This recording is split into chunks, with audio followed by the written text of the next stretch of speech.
大家好，我是田园。今天用大米和红薯给大家分享一个新吃法。首先我们准备100克的大米，再加入适量的清水，把它们提前浸泡1个晚上。大米泡好后，我们先把它放到料理机里面，再加入150克的清水，然后用豆浆键把它们尽量打碎一些。米糊打好后，我们先把它放到干净的大碗里面。接着我们先加入30克的白糖，再加入3克的酵母粉，然后用筷子把它们充分搅拌均匀。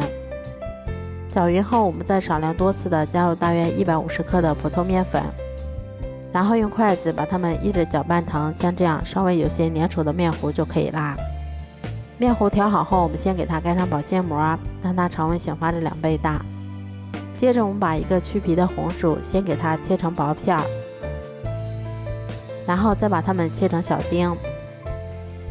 切好后，先把它放到盘子里面备用。面糊发好后，我们先把提前切好的红薯丁加进来，然后再把我们提前切好的红枣碎也加进来。接着我们用筷子把它们搅拌均匀的同时，给它们排一下气。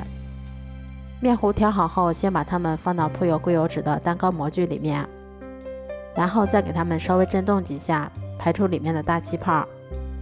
接着我们再给它盖上保鲜膜，让它2次醒发15分钟左右。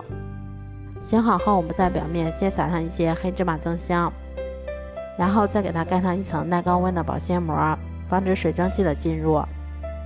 接着我们再把它冷水上锅，开锅后用中火再蒸35分钟左右就可以啦。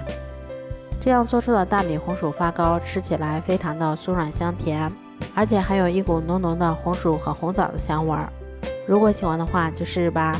喜欢我的视频就关注我吧，谢谢您的支持。